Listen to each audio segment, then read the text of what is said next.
Bom, meus amigos, nós vamos começar uma cadeira nova aqui no nosso instituto, que inicialmente ia ser ministrada pelo nosso Rafael Melcert, que tem uma especialidade na área da medicina, né, que não é a nossa.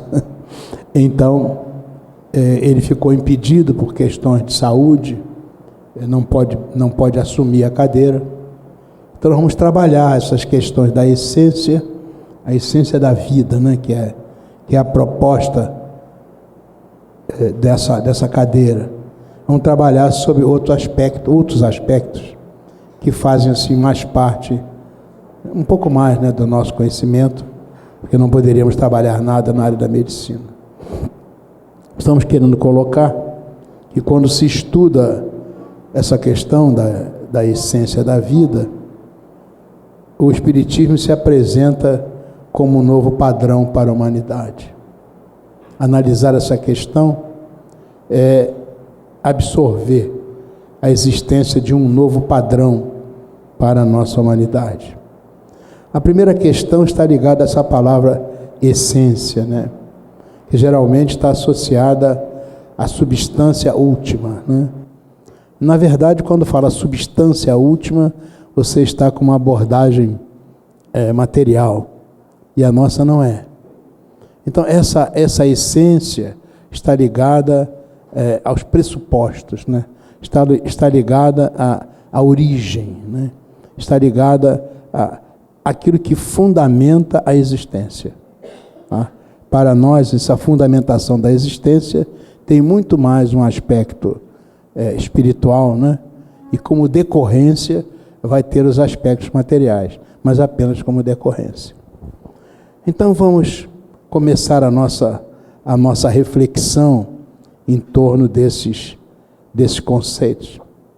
Nós queríamos falar um pouco dessa ideia de paradigma, né? Uma palavra que refere-se a modelo, refere-se a padrão, também refere-se a exemplos compartilhados. Estávamos vendo assim, torcida de time de futebol, torcida organizada.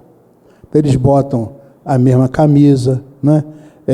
Muitas vezes vão no mesmo ônibus, dizem as mesmas palavras de ordem, fazem muitas coisas juntos. Estão compartilhando isso, porque tem alguma coisa que é o padrão da sua vida.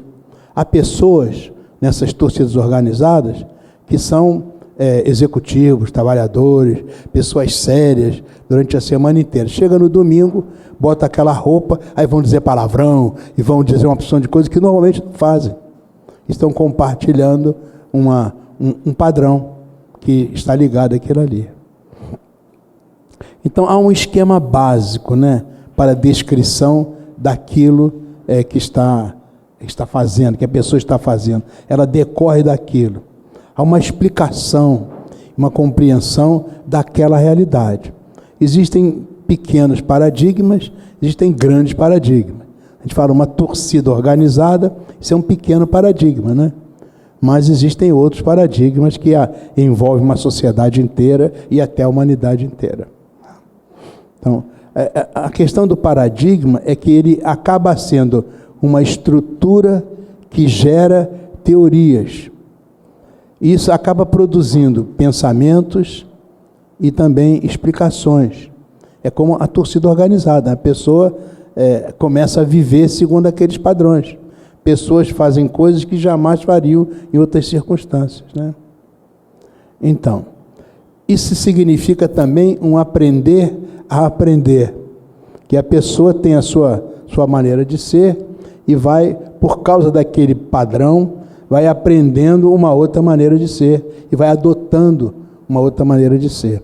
Esses padrões, alguns, como disse, são localizados e que não se refletem para outros ambientes. Outros vão cada vez mais se espalhando. Então, isso acaba determinando um processo futuro de aprendizagem, definindo isso. Por que as coisas são assim? E as pessoas acabam fazendo assim. Eu conheço uma pessoa que é um professor de matemática, companheiro nosso, e ele estava estudando aquela questão que a gente chama dos os primos gêmeos, né? Primos gêmeos são números primos gêmeos. É uma linguagem da teoria dos números que a gente utiliza. Então, por exemplo, entre os 10 primeiros números, você tem alguns números primos interessantes. O 3 é um número primo, o 5 é um número primo. O número primo é aquele que é divisível só por si mesmo pela unidade, né? Então, o 3 é um número primo, o 5, o 7 é um número primo. 5 menos 3 dá 2. 7 menos 5 também dá 2. Será que nós podemos estendendo isso a esses números que nós chamamos de primos gêmeos? Por exemplo, 19 é um número primo, 17 também é. 19 menos 17 dá 2. Será que a gente pode transformar isso numa regra? Então, as pessoas que estudam isso ao longo de muitos anos, né, começaram a desenvolver raciocínios. E um dia esse companheiro nosso de matemática disse que estava sentado lá numa cadeira preguiçosa, descansando no sol da manhã, e nunca tinha resolvido essa questão. Mas, de repente, deu um insight, e ele chegou lá e encaminhou essa questão, e foi uma coisa muito interessante. Tem a ver com essa coisa pro futuro da aprendizagem, né? Ou seja, ele estava dentro de um padrão de conhecimento, trabalhou em cima desse padrão e acabou descobrindo alguma coisa. Ou seja, os paradigmas acabam gerando aprendizagem em função deles mesmos. Aprendizagem que muitas vezes vira questão social, questão comportamental, maneira de ser. Vamos ver daqui a pouco alguns desses, vocês vão entender isso com bastante clareza. Nós colocamos aí, a Terra é imóvel. Isso era um padrão antigo, né? Era um paradigma lá do passado. Era o chamado geocentrismo. A Terra era no centro e tudo rodava em torno da Terra, né? Então, isso era um padrão. Tudo que se estudava naquela época, todo o processo de aprendizagem que se estudava no tempo, que se acreditava que a Terra era fixa e o resto rodava, estava subordinado a essa ideia. Quando você fala nos 4 elementos, né? A terra, a água, o ar e o fogo, já em função desse conceito. Todo o mecanismo de aprendizagem está associado a isso aí, né? Depois, verificaram que havia várias falhas nesse conceito. E como havia várias falhas, não, a Terra se mexe, o Sol é que é o centro. Aí substituíram aquele paradigma antigo do geocentrismo por um novo paradigma, o heliocentrismo, quer dizer, as coisas estão em torno do Sol, tudo gira em torno dele. Então, quando você começou a estudar as outras coisas, esse estudo estava afetado diretamente por esse conceito fundamental, não é? Hoje em dia a gente diz, não, mas o Sol também se move, não é só a Terra, na verdade tudo se move. Então hoje você tem um outro paradigma, um outro padrão. Então o tipo de aprendizagem que você faz hoje é muito diferente do tipo de aprendizagem que as pessoas faziam quando acreditavam que o Sol era o centro, ou quando acreditavam que a Terra era o centro. Ou seja, esses padrões essenciais acabam determinando a maneira de aprender as coisas. Isso é importante quando você pensa numa questão como a doutrina espírita. Imagine quando a doutrina espírita for o padrão comportamental das pessoas. Vamos viver como a gente vive hoje? Não vamos. Porque o padrão comportamental espírita é da caridade, é da fraternidade, é do amor, é do respeito. As pessoas vão aprender isso, vão absorver isso e vão viver isso. É um outro padrão que a gente vai aprendendo lentamente a construir. Então, quando a gente descobre que um determinado padrão tem alguns defeitos, tá? Então a gente começa a perceber que precisa de um outro padrão, né? Então esse novo paradigma, esse novo padrão, acaba surgindo, porque reconhece que houve falha no anterior, falhas fundamentais que tinham que ser substituídas. É por isso que a Terra foi substituída como centro, o Sol foi substituído como centro, e assim sucessivamente. Então a gente vai encontrando uma outra coisa que simplesmente quando acha, a outra desaparece. Isso é uma coisa importante. Aqueles padrões de aprendizagem, de conhecimento, de vivência, do tempo do geocentrismo, quando começou o heliocentrismo, eles foram desaparecendo, sumiram. Agora, esses padrões que nós temos hoje, em que tudo está girando, só para falar nesse conceito, faz com que desapareçam os padrões de conhecimento, de entendimento, de comportamento, em função do antigo heliocentrismo. E quando esse padrão for modificado, surgiu um novo, o velho vai desaparecer. É isso que realmente acontece. Então, esse novo paradigma, isso é outra coisa importante, não é produto do avanço linear da ciência. Acabei de contar para vocês a história de um companheiro que, de repente, deu um insight, né? E ele simplesmente descobriu a demonstração de um teorema secular, milenar, né? Ele conseguiu. Então, não é essa coisa, não avança assim linearmente, uma coisinha atrás da outra. De repente dá um salto. E esse salto é que faz com que as coisas mudam. Então, interessante é que um padrão, ele não dá lugar a outro padrão facilmente, não. Ele resiste. É muito resistente. Então, por exemplo, quando você fala das questões básicas do espiritismo, existe uma estrutura imensa religiosa que resiste a esses padrões. Uma estrutura imensa social que resiste a esses padrões. Isso é o paradigma velho, que sempre reage contra o paradigma novo. Mas chega um momento que o novo acaba se impondo pela própria natureza do que ele é. Então, de repente, acontece alguma coisa que faz com que dê aquele salto. E um exemplo que todos nós conhecemos é a questão do Muro de Berlim, né? Então, pensava-se que fosse uma coisa inamovível. Você tinha, de um lado do mundo, toda uma estrutura econômica, política, social, que sustentava aquela separação. E, de outro lado, uma estrutura política, econômica e social que também mantinha aquela separação. Mas havia uma indignação própria, né? Subjacente a essa questão. E um dia, de repente, o muro começou a cair e caiu. Por que caiu? É esse salto brusco, né? Essa coisa que, de repente, chega-se à condição em que você construiu uma compreensão e porque construiu isso, o que não está nisso cai e desaparece. Nós já contamos para vocês várias vezes aquela questão da experiência do 100º macaco. Então, chegou um determinado momento em que toda a tribo absorveu aquele comportamento. Porque, abruptamente, um dia, aquela questão ficou sendo aceita por todos e simplesmente o comportamento anterior desapareceu. É assim que esse é o mecanismo do surgimento do novo padrão para a criatura humana.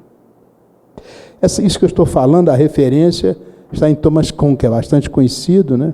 Ele escreveu um livro chamado A Estrutura da Revolução Científica. A edição que eu tenho lá em casa é muito antiga, deve ter outras mais modernas, né? Mas essa nós temos lá de 1962. Vamos ver alguns paradigmas, né, que, de certa maneira, a gente conhece. Alguma coisa já falamos hoje aí. O primeiro é aquela antiguidade, os chamados 4 elementos, né? A terra, a água, o ar e o fogo.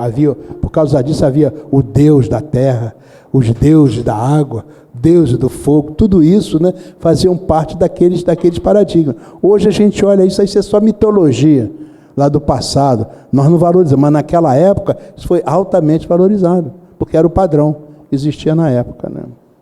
Vê que o processo educativo está ligado diretamente a isso. Lá na Idade Média, depois apareceu Aristóteles, com inteligência impressionante, né? Tomás de Aquino, mais adiante, e criou, até aquela chamada Idade Média, a chamada escolástica aristotélico-tomista, que misturava razão e fé, não é? Razão, na verdade, sempre colocando a razão subordinada à fé. Isso não resistiu durante muito tempo, né? Mas aí nós chegamos à chamada Revolução Científica, aparece aí no século XVI, XVII, né? E vai desvinculando aquela questão da fé e da razão, começa a separar o sagrado e o profano, né? Aparecem nomes como Bacon, Descartes, né? Newton, né? Que mostram uma racionalidade que pode abdicar da fé. Repare, está caindo o padrão. Outro padrão era mesclava. Você só pode ter racionalidade se ela estiver associada à fé. Agora não. A racionalidade não está mais associada à questão da fé. É um novo padrão, um novo paradigma, né? E aí aparece a questão da quantificação, a previsibilidade, o controle, a visão newtoniana, a visão, aquela coisa, o universo é como se fosse aquela maquininha, né? Todas as engrenagens, tudo tem o seu papel. Era uma coisa maravilhosa, né? Um mundo máquina, né? Uma máquina muito grande, máquina que a gente nem compreendia, mas tudo funcionava como máquina, né? Por causa disso, toda a estrutura política, econômica, social, se organizou. Toda a linha, como dissemos, há uma linha de pensamento que vem de aprendizagem, né, que vem em função desses paradigmas. E aí nós chegamos a uma economia de capitalismo, muitas vezes selvagem, né? Essa visão profundamente mecanicista, a produção de dinheiro, que passou a ser uma coisa muito importante, né? A ciência fica muito associada a essas coisas. Isso gerou até guerras mundiais, como decorrência desses padrões, em que a ciência se afastou profundamente de todas as questões da fé, da compreensão, do sentimento. Essa é a revolução científica. Nós estamos vivendo agora a chegada de um novo padrão, né? Quando digo agora, já vem desde o outro século, né? O que a gente chama da física moderna, a relatividade colocada por Einstein, né? O surgimento de novas dimensões, né? Compreensão disso, o problema das incertezas. Então, enquanto lá no Newton, em Descartes, é tudo certinho, arrumadinho, é tudo previsível, nós agora verificamos que estamos em presença de coisas que são imprevisíveis. Aparece também o conceito do holograma, quer dizer, o todo está na parte. E não há dúvida hoje sobre isso. Nós podemos representar isso virtualmente, mas podemos representar isso também de maneira não virtual, de maneira concreta. Então, o todo está na parte, e a parte faz parte do todo. Né? Ela só é parte porque é parte do todo. Né? Aí aparece já, mais recentemente, a chamada teoria holográfica da consciência. É um padrão interessante. Que história é essa? Quando você estuda lá no Livro dos Espíritos, né, que a lei de Deus está na consciência, não está dito isso lá? Questão 625, na consciência do homem. Quando você se depara com a teoria holográfica da consciência, isso significa que o Deus é na tua consciência, porque você é uma parte do todo. Na verdade, a visão não é que é uma parte do todo. Você nunca se separa do todo. Existe uma aparente separação.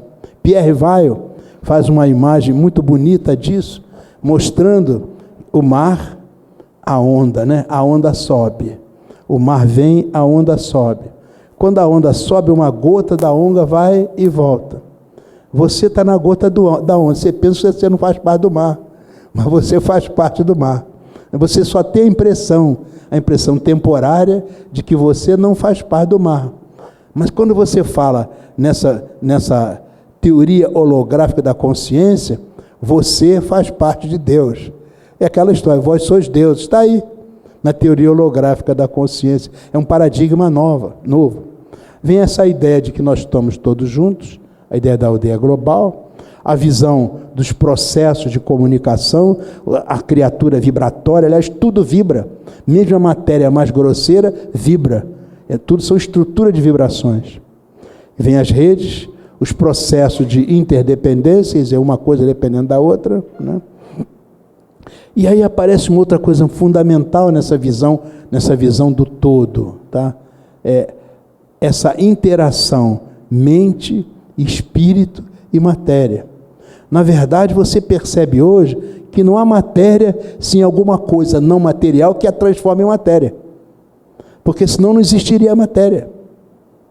Agora, para que isso aconteça, é necessário que haja uma espécie de um piloto conduzindo tudo isso, ou seja, uma inteligência que arruma, que organiza. Daqui a pouco eu vou passar para vocês, também já passei outras vezes, vou passar para vocês essa visão espírita do processo de criação. É exatamente essa interação mente, espírito, matéria. Daí você chega a um universo vivo, universo as coisas estão vivas, não é? Dinâmicas, interagindo, trocando energias. As coisas, não tem nada parado, não tem nada estático, nada. O que a gente pensa que está parado é deficiência dos nossos sentidos.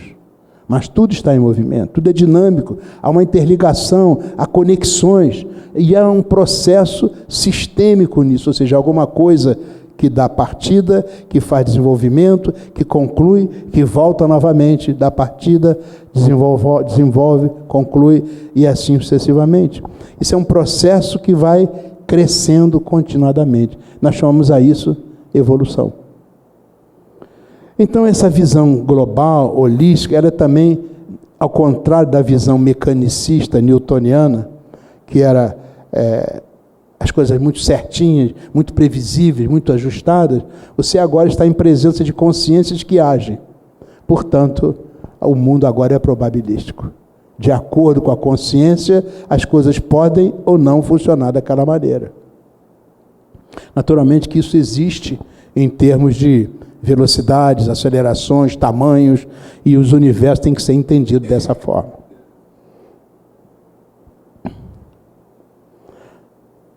Diz o nosso Allan Kardec lá na Gênesis, no capítulo 2, no item 5. Lançando o olhar em torno de si, sobre as obras da natureza, observando a previdência, a sabedoria, a harmonia que preside a todas as coisas, nós reconhecemos que nenhuma há que não ultrapasse o mais alto alcance da inteligência humana. Ora, desde que o homem não as pode produzir, é que elas são o produto de uma inteligência superior à do homem, a não ser que nós admitamos haver algum efeito sem causa. Esse raciocínio tão claro do nosso Allan Kardec nos leva na direção dessas consciências superiores, tá? Que estão vinculadas a uma consciência prévia, a mais superior de todas, que nós apelidamos de Deus. Mas é essa a ideia, né? Então, em função disso, vamos recordar, nós já passamos isso em outras oportunidades para vocês, isto é apenas uma visão didática, né, da criação, para a gente entender bem. Então, esse Deus, que é essa absoluta consciência, que a minha consciência não compreende, mas que está ligada a essa consciência superior, esse Deus, ele é a causa primária, é o Criador de todas as coisas, é o que oferece as condições para que a criação permaneça continuadamente. Mais do que isso, que oferece as condições para que essa criação, que se inicia de uma forma, possa crescer continuadamente, evoluindo na sua própria direção. Então isso é apenas, Deus não é localizável. Nós localizamos aqui no alto, no topo, apenas por uma questão didática para a nossa compreensão. Depois nós temos dois princípios fundamentais que o Livro dos Espíritos nos mostra. Quando fala princípio, chama os germes, né? Ou seja, as possibilidades de que aquilo propicie o surgimento da matéria. Chamamos a isso princípio material. Depois os germes, as possibilidades, a probabilidade, estamos falando a linguagem do nosso paradigma mais moderno, a probabilidade de que surjam as questões da área espiritual. Chamamos disso princípio espiritual. Veja bem, o princípio material, ele não é inteligente, ele tem as condições para trabalhar, acionado. O princípio espiritual é onde reside a inteligência, que tem as condições para acionar aquilo que pode ser ajustado, que é do material. Então, para que haja a criação, no nível em que nós percebemos, há indispensabilidade de elementos que vão ser construídos e de elementos que vai construir. Os elementos que vão ser construídos, chamamos elementos do princípio material. Elementos que vão construir, são os elementos do princípio espiritual.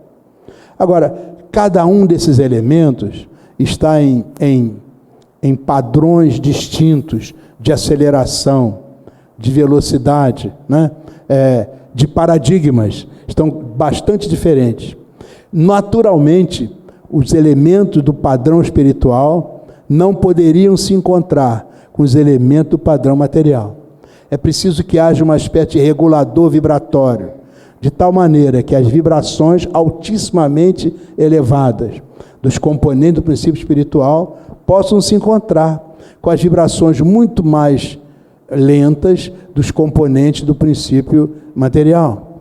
Esse regulador vibratório nós chamamos o hausto da divindade. Nós não, né? Os espíritos chamam. É o famoso fluido cósmico universal, chamado de hálito, hausto da divindade. Funciona como um regulador vibratório. É aqui que os elementos do princípio material se encontram com os elementos do princípio espiritual. Quando isso acontece, é aquilo que nos textos sagrados está dizendo, anteriormente era o caos, porque como os elementos do princípio material não têm inteligência, eles eram inteiramente desorganizados, porque a organização faz parte dos processos da inteligência. Então precisava que viesse alguma coisa que pegasse aquilo totalmente desestruturado e organizasse aquilo. Essa alguma coisa que organizou o que está desestruturado são os componentes do princípio espiritual. Mas isso só podia acontecer num ambiente que favorecesse, de um lado, a diminuição da estrutura vibratória e, do outro lado, o aumento da estrutura vibratória. E mais do que isso, permitisse o acoplamento de um e outro. É assim que surgiu todo o processo, né, de criação. Quando a gente fala no fluido cósmico, os nossos mentores dizem isso, é o plasma cósmico. O fluido cósmico é o plasma divino, é o hausto do Criador, ou a força nervosa do todo sábio. Nesse elemento primordial, vibram e vivem constelações e sóis, mundos e seres, como peixes no oceano. Eu digo a vocês que aqui e agora, nós estamos envolvidos no fluido cósmico. Aqui e agora. E toda a fenomenologia que está acontecendo é por causa disso. Então, nesse momento, por exemplo, aqui está o ar. O ar só está aqui porque existe o fluido cósmico, senão não estaria. O ar é alguma coisa organizada. Aqui está a água. Essa água é uma coisa organizada. Só está aqui porque existem elementos do princípio material, existem elementos do princípio espiritual, arrumando essas partes que compõem esse negócio que a gente chama de água, mas isso só pode acontecer num ambiente onde o fluido cósmico universal esteja pronto. Isso é claro para vocês? É isso. Então, voltando aqui para o nosso gráfico, né? Que é apenas, como disse, isso é apenas um gráfico pedagogicamente adequado para a nossa compreensão. Então, no fluido cósmico universal, esse hálito da divindade, né, ao encontro dos elementos do princípio material com os elementos do princípio espiritual. E aí, o que acontece? Os elementos do princípio espiritual organizam, ou como diz lá no livro dos Espíritos, intelectualizam a matéria, ou seja, dão um sentido de organização, de estrutura, de racionalidade. Quando você fala, tem um átomo disso e 2 átomos disso, forma tal coisa. Isso é uma organização, isso é um processo intelectual, que só acontece por causa do princípio espiritual, agindo sobre as moléculas dos componentes que ali estão. Aliás, antes disso, para que haja a molécula, já o princípio espiritual agiu no princípio dos elementos do princípio espiritual. Antes disso. Então, aí acontece aquele negócio que nós chamamos de criação. Então, tudo que está aqui é criado, tudo. Nós não somos capazes de perceber algo que não seja criação. Tudo que está aqui é criação. Mas essa criação aconteceu por causa desse padrão que nós acabamos de apresentar a vocês aí. Esse é o paradigma nosso, espírita, que vem progressivamente sendo encontrado pela ciência no seu crescimento. Mas melhor do que isso, é que esse processo de criação, ele é infinito na origem e na sua destinação. Ou seja, como é que começou isso? Nós não temos a menor condição de dizer. Aliás, os espíritos não dizem isso. Não temos ideia, porque isso está lá ligado a Deus, nosso Pai. nem ao menos sabemos se esse momento de universo que vemos aqui agora é o único momento. Pode ter havido muitos outros antes, como podem surgir muitos outros depois. Ninguém pode dizer isso. Quando começou, mas começou, né? O fato é que começou. Melhor ainda, isso, como dissemos anteriormente, não está estático, não está parado, há uma troca, há uma estrutura durante todo o tempo movimentando essa organização. O princípio espiritual está agindo o tempo todo no princípio material. E como o princípio espiritual está agindo o tempo todo, inevitavelmente, as coisas do processo de criação estão durante todo o tempo sob a ação espiritual. Todas as coisas. Essa cadeira, esse som que a gente está falando, essa luz que está aí, tá? Esse ambiente onde nós estamos, tudo está sob a ação do princípio espiritual. Está sob a ação do princípio espiritual, está inevitavelmente em progressão evolutiva. É o que nós chamamos de evolução. Então, isso é uma ideia, né? É uma ideia que é colocada pela doutrina espírita para a nossa compreensão de todo esse processo. Nós podemos dizer, isso é um paradigma novo para a humanidade. Um paradigma que está em curso. Quando ele foi lançado, em 1857, com a primeira edição do Livro dos Espíritos, isso era uma novidade que chegava ao absurdo. Dificilmente, porque naquela época não se tinha uma ideia correta do átomo, não se tinha ideia da sua progressão, da estrutura da matéria, não havia essa ideia. Hoje nós conhecemos muito mais sobre isso. E cada vez que nós conhecemos, mais nós nos aproximamos desse padrão que está aí. Vai chegar um momento que o muro de Berlim vai cair. Não dá mais para aceitar os padrões antigos. Então, os padrões decorrentes disso aqui passarão a tomar conta da Terra. Aí nós vamos entrar na era da regeneração. É isso. Então, dizem lá os benfeitores, é André Luiz, né? As inteligências gloriosas tomam o plasma divino, aquele fluido cósmico universal, e convertem-no em habitações cósmicas, de múltiplas expressões, radiantes ou obscuras, gaseificadas ou sólidas, porque essas já são expressões da matéria, não é? Obedecendo a leis pré-determinadas que eles conhecem, porque eles estão em íntima ligação com Deus nosso Pai. Eles conhecem a lei e são capazes de agir como Jesus Cristo na criação aqui do nosso planeta. Quais moradias que perduram por milênios e milênios, mas que se desgastam, porque são estruturas materiais, e se transformam, porque são estruturas materiais. E por fim, de vez que o Espírito criado pode formar ou cocriar, mas só Deus é o Criador de toda a eternidade. Então, tudo que nós estamos vendo está de passagem. Toda a estrutura material está de passagem para condições superiores dentro do processo evolutivo. Isso decorre da própria natureza da criação e do processo. Então, pensamos um pouco na ideia da matéria, né? Ela é uma das variações de um elemento básico primitivo chamado fluido universal, conforme acabamos de ver. A matéria existe em vários estados da natureza, mudando infinitamente, desde a parte mais densa e pesada até a parte mais sutil, a ponderabilidade ou imponderabilidade ou eterização. Nós não podemos defini-la, a matéria, né, apenas como aquilo que tem extensão, impenetrabilidade e que impressiona os sentidos físicos, como afirma a ciência. Antigamente dizia, matéria é aquela coisa que ocupa uma posição no espaço. Hoje nós já sabemos que não é nada disso. Tem matéria que não ocupa posição nenhuma no espaço. E é matéria. A matéria também pode existir numa condição tão etérea e tão sutil, a ponto de não ser percebido pelos sentidos convencionais. E isso derruba o Aristóteles. Aristóteles diz assim, você só pode compreender uma coisa que entra pelos teus sentidos. Olha, tem um monte de coisa que não entra pelos teus sentidos, e você pode compreender. Então, para aquele paradigma aristotélico, já acabou há muito tempo, mas está acabando ainda mais agora, com essa visão. E diga-se passagem, o paradigma aristotélico influenciou profundamente o cristianismo. Profundamente. O cristianismo até a Idade Média era muito profundamente marcado pelas posições de Aristóteles.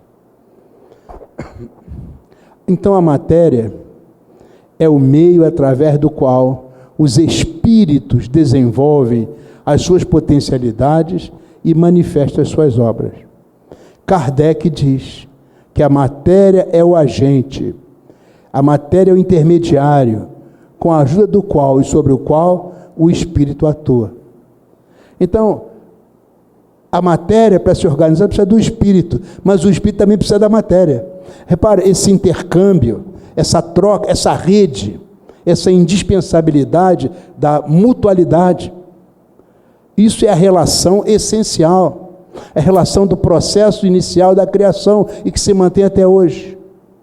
No nosso corpo, o ser humano, nós somos uma estrutura de matéria, corpo físico, uma matéria mais sutil, que é o perispírito, e o espírito.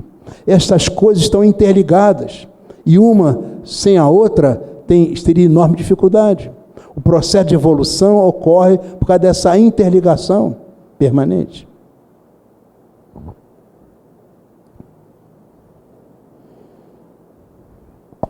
Os benfeitores nos falam dessa questão, vamos lá para os espíritos de padrão Jesus Cristo, né?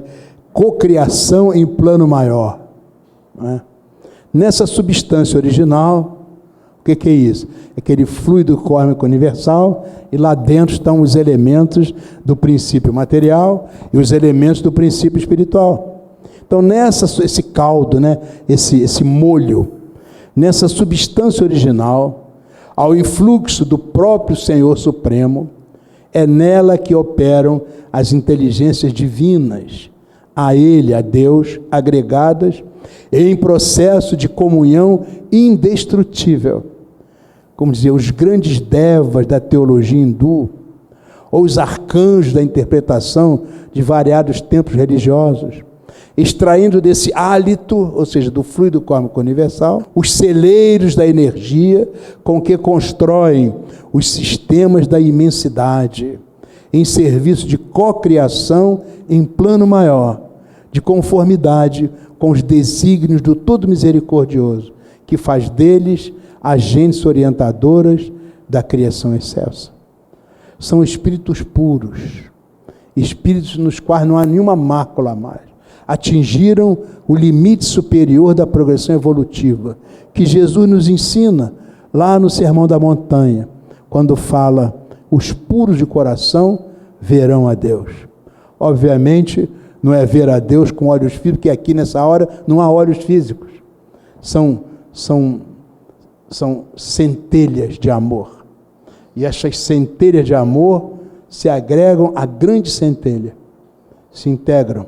E elas ficam sabendo, assim como a onda sabe do mar, a centelha de amor sabe do grande amor. Então eles vão agir exatamente conforme a vontade de Deus, nosso Pai.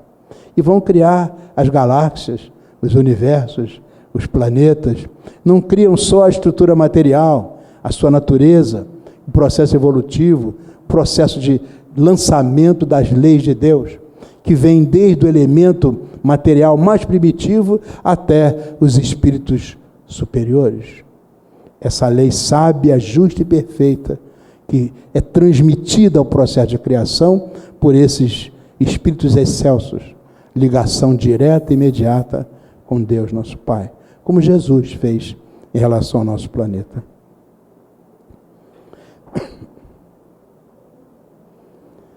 Impérios estelares, devido à atuação desses arquitetos maiores, surgem nas galáxias as organizações estelares como vastos continentes do universo em evolução e as nebulosas intragalácticas como imensos domínios do universo, encerrando a evolução em estado potencial, todas gravitando em redor de pontos atrativos, com admirável uniformidade coordenadora. Isso a ciência hoje está encontrando, na medida em que ela está estendendo o seu olho científico, né, para o corpo, ela percebe que há inteligências diretoras que conduzem esses processos. porque não há outra explicação. É impossível, é tão perfeito que só havendo uma inteligência externa dirigindo isso é que isso poderia funcionar. Então, no seio dessas formações assombrosas, é aí que se estruturam interrelacionados, veja, matéria, espaço e tempo. Na verdade, são dimensões externas de uma mesma coisa. Matéria, espaço e tempo.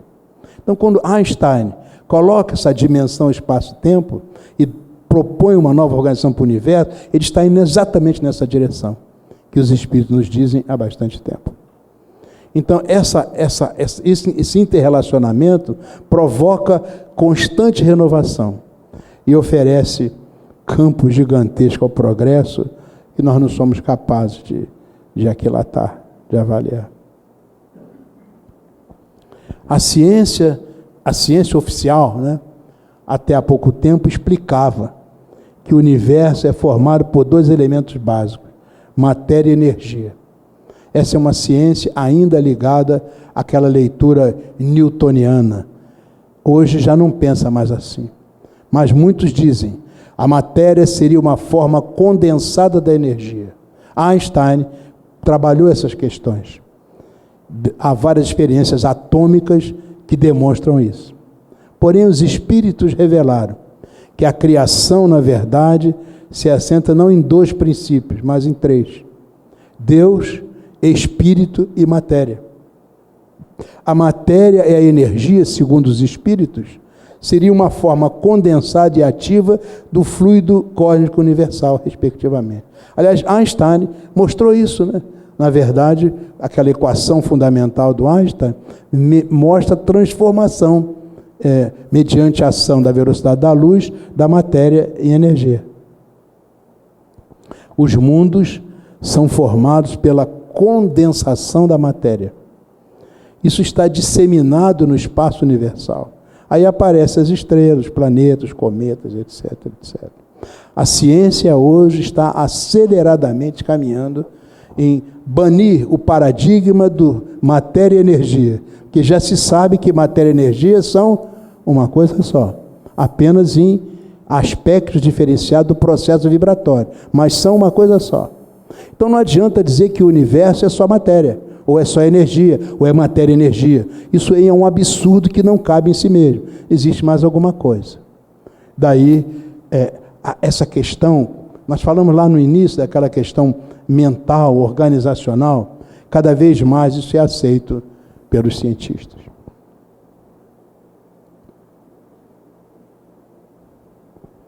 A questão do universo, né? Com o progresso da ciência, descobriram-se certas leis e princípios que vieram explicar muitos mistérios existentes quanto à origem do mundo e do universo. E isso foi progressivamente acabando com os paradigmas anteriores. Ficou demonstrado, por exemplo, que a criação não se resumia na região próxima à Terra. Lá no início eles pensavam isso, né? Como a princípio se pensava. Havia no espaço distante muito mais planetas, cometas, estrelas, nebulosas e galáxias que formam esse majestoso conjunto chamado universo. E nós sabemos que esse é apenas um universo. Há outros universos. A humanidade progride constantemente no campo científico, facilitando a evolução do homem e da própria sociedade. Aos poucos, os véus dos mistérios vão sendo levantados e o homem vai se conscientizando do quanto é pequeno frente à grandiosa obra do Criador. Porém, algumas questões a respeito da origem e do destino das criaturas jamais tiveram explicações convincentes. Com o Espiritismo, os espíritos superiores, através de relações mediúnicas, transmitiram e têm transmitido ideias mais completas sobre o ser humano e tudo que cerca. Veja-se a série de André Luiz, série de Emmanuel, né? E outros que estão trazendo informações por aí. Os espíritos disseram, e isso vem lá da metade do século XIX, disseram que o universo abrange a infinidade de mundos que vemos e que não vemos.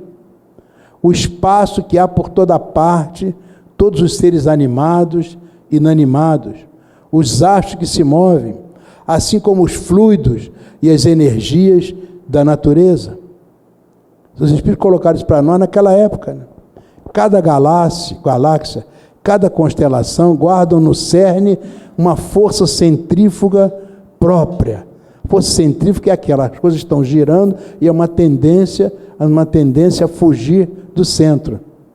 E essa força centrífuga controla a força da gravidade, ou seja, alguma coisa que puxa para o centro e alguma coisa que espere para o centro. Quem dominar esse processo de que puxa para cá e empurra para lá, domina o processo da criação. Então, um determinado teor energético que é apropriado a certos fins. É aí que essas mentes superiores entram e elas colocam as coisas, formando as naturezas que compõem os elementos que compõem as galáxias, o universo, etc. A engenharia celeste equilibra rotação e massa, harmonizando energia e movimento, e mantém-se desse modo na vastidão sideral, magnificente floresta de estrelas, cada qual transportando consigo os planetas constituídos em informação, que se lhes vinculam magneticamente ao fulcro central.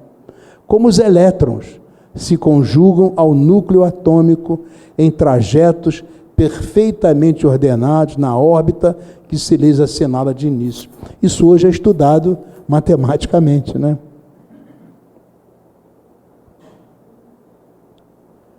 Essa visão das forças atômicas, toda essa riqueza de plasmagem nas linhas da criação, ergue-se à base de pequenos corpos, chamamos corpúsculos, né?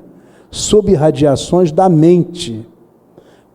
Corpúsculos e irradiações que no estado atual dos nossos conhecimentos, embora estejamos fora do plano físico, diz os Espíritos, não podemos definir em sua multiplicidade e configuração, porquanto a morte apenas dilata as nossas concepções, mas não aclara a introspecção, iluminando-nos o centro moral, sem resolver de maneira absoluta os problemas que o universo nos propõe a cada passo com seus espetáculos de grandeza. Ou seja, um espírito padrão, André Luiz, por exemplo, que disse essas coisas, ele não sabe explicar. E acima dele há muitos outros espíritos que não sabem explicar. É preciso entender isso, né? Certamente essas explicações superiores estão ligadas àqueles espíritos luminosos. Na medida que vamos descendo a categoria, a capacidade de você ver as coisas, entender as coisas, vai diminuindo também. Porque você sabe menos das leis universais, na sua essência, na sua profundidade. Assim também acontece com a nossa ciência, né? Aos poucos vai crescendo. Então, sob a orientação das inteligências superiores, congregam-se os átomos em colmeias imensas, e sobre a pressão, repare bem, espiritualmente dirigida, ou seja, aí é que está o processo intelectivo, tá? De ondas eletromagnéticas, são controladamente reduzidas às áreas espaciais intraatômicas, sem perda de movimento, para que se transformem na massa nuclear adensada, de que se esculpem os planetas, em cujo seio as mônadas celestes encontrarão adequado berço ao desenvolvimento. Estamos vendo uma parede como essa aí. Aparentemente, ela é um contínuo, mas é só aparentemente. Se eu tivesse um olhar mais percussiente, eu estaria vendo aí um grande balé. Essa coisa estaria se mexendo durante todo o tempo. Você tem estrutura de átomos que compõem todas as coisas, e o átomo tem um núcleo central e tem elementos muito pequenos girando em velocidades fantásticas em torno dele. Algumas coisas até conseguem atravessar as paredes, porque estão em velocidades muito elevadas e têm estruturas de desenvolvimento muito curtas, então atravessam a parede. determinadas radiações são capazes de atravessar paredes e vão muito longe, nós nem podemos imaginar onde vão. São esses processos. Como é que a gente tem uma parede aqui? Como é que estão os átomos que formam, permite ter essa parede de tijolos aí? É isso que ele está dizendo aqui. Essa distância foi diminuindo cada vez mais, sem perder as suas condições naturais. Na verdade, tudo no nosso universo é feito de átomos, em diferentes posições, que se organizam de diferentes maneiras. E por causa disso nós temos toda a natureza, todo o processo criativo. Então nós temos assim, já passei uma outra oportunidade, essa estrutura da criação para vocês, vou só repassar. A organização desses átomos aqui no nosso planeta permitiu o surgimento de determinadas criaturas chamadas componentes de um reino, dito reino mineral. Isso não é uma classificação moderna, mas é uma classificação que permite compreender as coisas. A grande característica é a força de coesão, ou seja, o núcleo central está emitindo vibrações, atraindo os elementos que compõem a coroa eletrônica. Em contrapartida, cada um dos elementos que compõem essa coroa eletrônica está emitindo vibrações, atraindo o núcleo. É uma troca. E desse processo, na verdade, o núcleo central está doando energias para cada uma das partículas e subpartículas da estrutura eletrônica. E cada uma dessas partículas e subpartículas está doando energia para o núcleo central. A primeira lição que os cientistas encontraram quando construíram seus microscópios eletrônicos e penetraram mais na intimidade das coisas, essa percepção. A primeira lição é a lição do equilíbrio. O átomo é um prodígio de equilíbrio. É muito difícil romper o equilíbrio do átomo. Por que o equilíbrio do átomo existe? Por causa do processo de doação do núcleo para os elementos periféricos, dos elementos periféricos para o núcleo central. Interessante isso, né? Isso provoca a existência das coisas materiais como estão aí. Mas existem determinados elementos materiais do reino mineral que parece que estão chegando a um estágio de degradação. Se você fizer uma seção, um corte, né, nesses elementos, vai verificar que eles têm um formato assim de um pentágono ou de um hexágono, uma figura dessa ordem. Mas nos pontos de encontro, nos vértices de encontro, começa a aparecer uma composição degradada, que eles chamaram de vírus dos cristais. São cristais seccionados, portanto, do elemento do reino mineral, mas nesses pontos, nos vértices de encontro, existe uma virose. Mas vírus é uma coisa que tem vida, né? Você, quando olha os vírus dos cristais, você está olhando alguma coisa dos cristais que não tem vida ou dos vírus que têm vida? Então, essa é a grande pergunta que os cientistas estão analisando hoje, é aquele salto quântico. Você está passando de um reino que tem uma característica básica para um outro reino. Os vírus dos cristais demonstram isso. Aí você vai chegar ao reino vegetal. O reino vegetal é muito interessante, porque aqui aparecem características muito especiais. O vegetal respira, o vegetal se alimenta, o vegetal excreta, o vegetal se reproduz. Quando você toca numa sensitiva, conhece a sensitiva? Toca, ela se encolhe, se defendendo. O nome disso é instinto. Mas quem sabe esse processo, esse mecanismo que faz a sensitiva se encolher toda e se proteger, não vai gerar mais tarde um negócio que nós chamamos de sistema nervoso? As coisas estão conjugadas, estão crescendo. O processo evolutivo é um contínuo. Os elementos do reino vegetal, a vida está claramente aí. E o que caracteriza a manutenção da vida é o instinto. Você pega uma sala escura e coloca uma planta. Se ali é um cantinho por onde entra a luz, a planta vai crescer na direção da luz. Porque a planta sabe. Veja, essa sabedoria vem do princípio espiritual que está lá montando aquela estrutura material. A planta sabe que ela precisa extrair os elementos que compõem a luz precisa extrair aquilo e transformar aquilo em alimento para ele. É isso que acontece, a manutenção da vida. O instinto mantém a vida. Nós vamos ver o instinto depois em níveis muito mais avançados, mas quando você vê uma plantinha que é capaz de retirar os elementos que compõem a luz do sol, transformar aquilo em alimento que mantém a sua vida, isso é uma coisa inteligente, que funciona aqui mecanicamente, mas pela ação do princípio espiritual, no princípio material. E aí você tem o reino vegetal, desde os elementos que têm uma célula só, muito pequena, muito simples, até elementos muito complexos, mas isso é todo o mecanismo, o processo. Mas essas ideias de alimentação, de excreção, né, essas coisas são muito interessantes. Quando você planta uma laranjeira num jardim de flores da sua casa, essa laranjeira leva uma porção de tempo para dar laranja, e as laranjas geralmente não são de boa qualidade. Aí você pega uma laranjeira e coloca num laranjal. Ela nasce rapidamente e dá laranja de muito boa qualidade. Por quê? Porque no laranjal ela está trocando energias, há um mecanismo de mutualidade, de alimentação permanente, enquanto que lá no jardim da sua casa não há outras laranjeiras para trocar energias. Essa é a ideia. Essa ideia está presente em tudo no cosmos, em tudo no universo. Mas existem algumas plantas interessantes, né? Existem plantas que elas têm assim a formação de um tronco de cone, e lá no fundo do tronco de cone elas secretam uma substância que tem um perfume, é uma substância gomosa, parece um mel.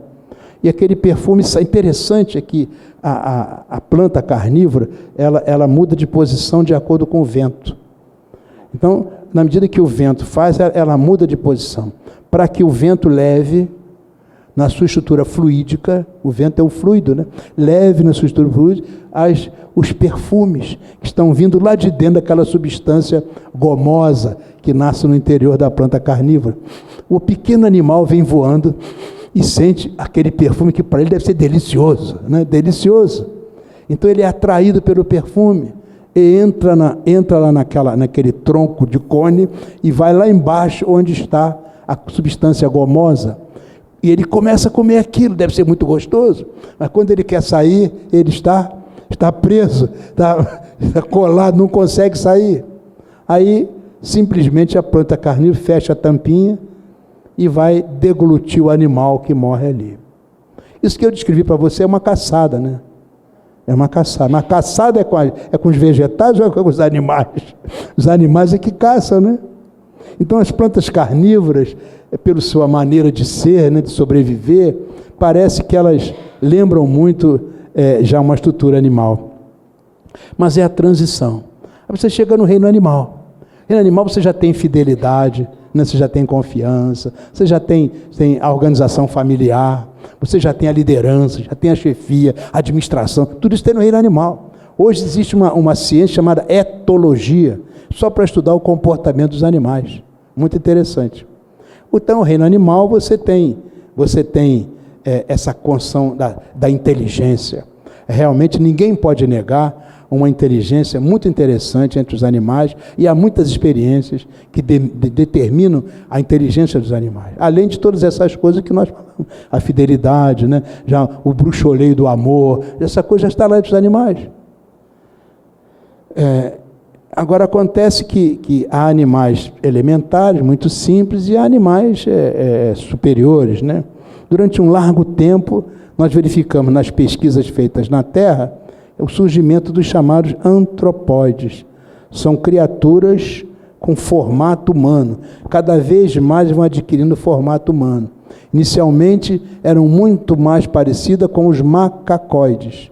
E depois, progressivamente, vão adquirindo o formato humanoide. Vão deixando de ficar no chão, vão se levantando, bípedes andando sobre 2 pés, vão abandonando as árvores, o salto de lá para cá, e vão usando mais o braço de outra maneira, usando o polegar de outra maneira, toda a sua estrutura orgânica se modifica, e chega um momento que aí começa aquela organização física, começa a permitir o nascimento de um espírito individualizado. E aí nós chegamos ao ser humano, E assim como há pequenas células, pequenas árvores, grandes árvores, animais elementares, animais superiores, há homens elementares, grosseiros, muito mais atitude animal, e há homens superiores, muito mais atitude espiritual. Então, esses homens, nós seres humanos, somos dotados de criatividade. Eu moro em Niterói, em Caraí, e todos os dias de manhã, quando a gente passeia na praia, a gente vê assim, aquelas madames com seus cachorrinhos, né? Para lá e para cá, passeando. Os cachorros vão todos alegres, felizes, abanando o rabo, é muito, muito bonitinho. Mas de manhã bem cedo, o sol aparece. As cores do sol, os laranjas, os rubros, né? Os abóboras, as cores do sol são lindas. E quando se projetam na água, parece que se misturam com é lindo aquilo, aquele verde claro, misturado com as cores do sol. A gente anda na beira da praia e a água parece que beija o pé da gente. É lindo. E eu já vi gente que se ajoelha e diz assim: obrigado, Senhor, por essas luzes, por essas cores, pelo perfume que vem do mar, por tantas bênçãos, por tantos amores. Obrigado, Senhor, como é bom viver, estar aqui. Eu nunca vi um cachorro fazer isso. O cachorro vai passando lá, vai passando com o seu rabinho, todo alegre, feliz, mas o cachorro não se emociona por isso. O cachorro não é capaz de fazer um poema. Embora eu colocasse os macacos para fazer umas pinturas, mas cachorro não é capaz de fazer poema. Nunca vi um macaco fazer um poema. Porque nós somos criativos, nós nos emocionamos, nós temos características que os animais não têm.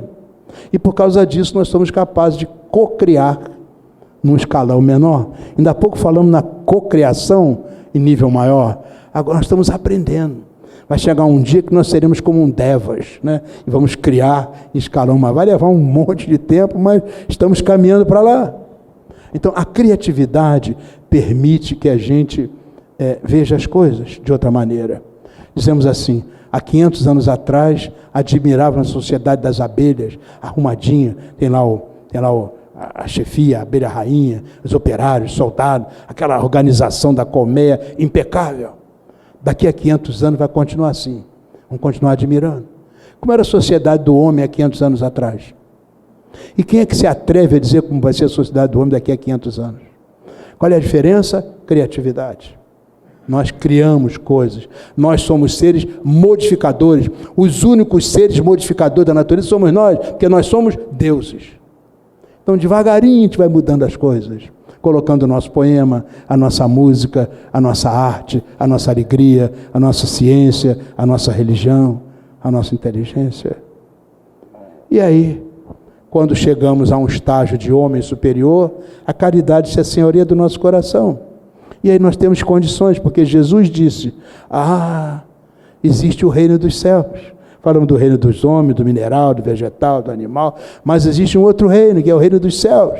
E Jesus disse que ia lá na frente preparar o caminho para nós. Mas as criaturas do reino dos céus vivem em estado de caridade.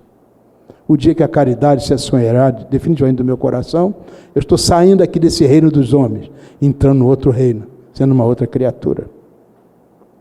Então isso é um processo, isso é um contínuo. Cada vez que você passa de um reino para outro, há um salto quântico, que permite que você mude de dimensão. Esse é o mecanismo que a doutrina espírita explica para nós há muito tempo, e que a ciência progressivamente vai compreendendo. Então, o Consolador prometido coloca o amor como essência da criação. Quando você vê aquele grande encontro dos elementos do princípio material, os elementos do princípio espiritual, foi o amor de Deus que determina, é o hálito divino.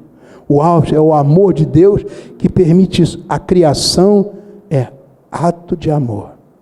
Então, quando nós tentamos colocar a nossa criatividade como ato de amor, nós nos aproximamos da condição divina. E esse é o paradigma espírita. Veja, no reino mineral, as forças intraatômicas, acabei de dizer a vocês, a primeira lição do mundo natural é a lição do equilíbrio, que surge por doação. No reino vegetal, o instinto que mantém a vida. No reino animal, o início da inteligência, que permite uma progressão imensa à escalada animal. Aí o pensamento está fragmentado, preparando a condição para que no reino dos homens, dotado agora de criatividade, o pensamento flua continuamente e permita que essa estrutura seja um pulsar permanente. O ser humano é um pulsar permanente. E vai pulsar no bem ou vai pulsar no mal? Vai pulsar nos interesses grosseiros ou nos interesses sutis? Na medida da sua evolução, da sua compreensão, com o uso do seu livre-arbítrio e gradativamente conquistando a sua evolução. Então, no reino dos céus, finalmente, o estado de caridade tomará conta definitivamente das criaturas como Bezerra de Menezes, Francisco de Assis, Madre Teresa de Calcutá, Mahatma Gandhi, certamente são criaturas do reino dos céus, só para citar alguns que a gente, de repente, pode lembrar. Então, meus amigos, gostaria de lembrar isso. A cosmovisão espírita é um novo paradigma para a essência da vida, que essa é uma outra leitura da vida, baseado nessa questão 888A do Livro dos Espíritos. O amor é a lei de atração para os seres vivos e organizados. Então, quando você fala de vida, você tem que falar de amor. É inevitável. Enquanto isso, a atração é a lei de amor para a matéria orgânica. Então, o amor está presente no reino mineral, no reino vegetal, no reino animal, no reino hominal e no reino dos céus. Então, o que nós estamos vendo ao estudar essa questão da essência da vida é o privilégio do amor. E o que nos cabe é aceitar o amor como base fundamental para que se crie um novo paradigma para a nossa vida. Esta imagem mostra os fluidos e o amor do Pai para todos nós. Eu gostaria muito que ela ficasse, com a minha gratidão pela atenção de vocês. Muita paz. Você, na sua exposição, quando foi do espaço, a evolução do espírito, da vegetal para animal e da animal para hominal, deixou assim, mais ou menos o que eu tenho conversado bastante com colegas sobre o que seria uma evolução pré-hominal entre o animal e o homem. Eu queria que você esclarecesse um pouco mais o que é entendido por esse estágio da evolução do animal para o pré-hominal. Pois não. Na verdade, o que os Espíritos nos contam é que durante muito tempo houve esse esforço para adequar uma estrutura biológica aqui na Terra, no nosso planeta, que pudesse dar guarida a um espírito individualizado. Esse espírito teria que ter um perispírito, que faria o molde desse corpo de carne aqui estabelecido. O escolhido foi o ser macacoide, e durante muito tempo, progressivamente, esse ser o seu perispírito foi sendo modificado, organizado, de tal maneira que são chamados antropóides, ou seja, são criaturas que progressivamente vão adquirindo o formato humano. Então, no início, o que a gente encontra nas escavações, que passam aí de 5 milhões de anos, a gente encontra nessas escavações seres ainda muito mais simiescos, macacoides, do que humanoides. E à medida que o tempo vai decorrendo, isso se faz pela medição das idades, ele vai progressivamente abandonando as estruturas simiescas e adquirindo as estruturas humanas, progressivamente. Então isso vai não crescendo, até que chega um determinado momento, aquela estrutura biológica está pronta para receber um espírito que vai receber a sua primeira encarnação. Ele é muito simples, ele tem necessidades muito semelhantes às dos animais, muito mais semelhantes às dos animais. Então é comer, beber, dormir, reproduzir-se. Basicamente isso que ele faz. Porém, ele já tem aquela criatividade, ele já tem um nível de inteligência que não é igual ao dos animais, ele já tem o pensamento contínuo que faz uma grande diferença no desenvolvimento das estruturas cerebrais, das estruturas nervosas. O que acontece é que, tanto de um lado, a organização material contribui para o espírito, como do outro lado, a organização espiritual contribui para o desenvolvimento da organização material. Então isso vem não crescendo, até que chega um momento em que o espírito, criado simples e ignorante, estava aguardando a possibilidade de se acoplar a um perispírito que fosse se integrar a uma estrutura celular, que fosse capaz de ser pilotada por essa organização que ia gerar um ser humano completo, né? É assim que a coisa começa. E, pelo que os espíritos dizem, levou muito tempo, e é natural. 5 milhões de anos para o surgimento de um ser humano como nós, na sua plenitude. E é isso mesmo, leva muito tempo, é que isso para nós, não tem muita noção do significado do tempo nisso aí. É isso.